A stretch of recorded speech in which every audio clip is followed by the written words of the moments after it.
নিষিদ্ধ পল্লীর এক রাত। গল্প প্রেমিকা সপ্তমী পর্ব ৬। মাঝে কেটে গেছে ৪টা বছর। শুভ বিদেশ গিয়ে নিজের পড়াশোনা করছে ব্যবসা সংক্রান্ত, আর এদিকে উষা নিজের গ্র্যাজুয়েশন কমপ্লিট করে মাস্টার্সে ভর্তি হয়েছে।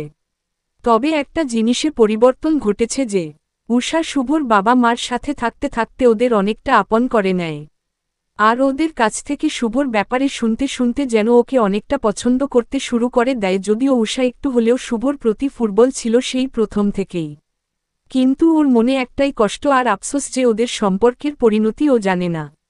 শুভ ফিরে এলে ফ্লোরে ঘুমিয়েছে শুভর অবর্তমানেও, কিন্তু এইগুলো ভাবতেও এখন কেন জানি উষার কষ্ট লাগে, কিন্তু পরক্ষণে আবার এটা চিন্তা করে নিজেকে সান্ত্বনা দেয় যে ওর মতো এত সাধারণ মেয়েকে কেনই বা শুভ মেনে নিবে, তাও আবার পল্লী থেকে নিয়ে এসেছে ওকে।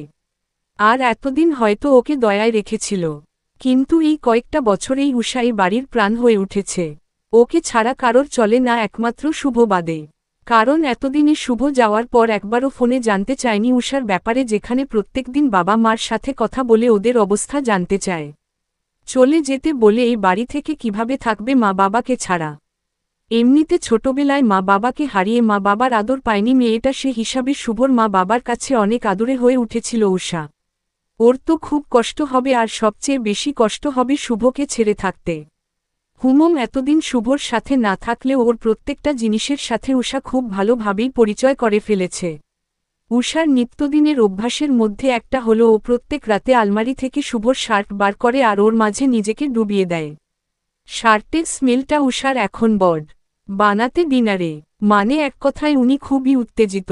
উষা ও ওনার কথার মতো রান্না করতে থাকে ভেটকি মাছ আর চিংড়ি মাছ, যেগুলো শুভর বড় প্রিয়। অবশ্য উষা রান্না বাদেও শুভর আরও অনেক পছন্দের ব্যাপারে জেনে গেছে এখন। ঘণ্টা দুয়েক পর উষা রান্নাবান্না শেষ করে সবে ড্রয়িং রুমে বসেছে, অমনি মা ওকে টেনে নিয়ে গেছে ওনার রুমে। ওর সামনে একগাদা শাড়ি আর গয়না বের করে দেয় বিরক্ত হয়ে উষা। উষা, এগুলো কি হবে মা?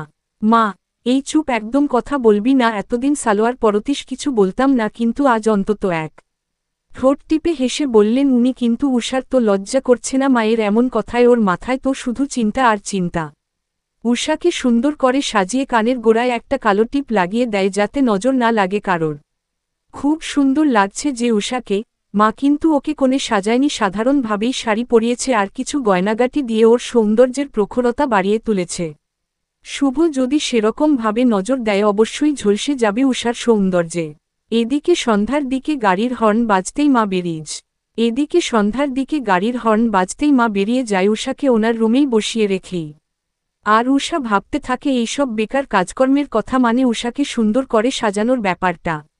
কি লাভ এইসব করে যে মন থেকে মানতে পারবে না, বাহ্যিক রূপ দেখিয়ে সেখানে কোনো লাভ নেই।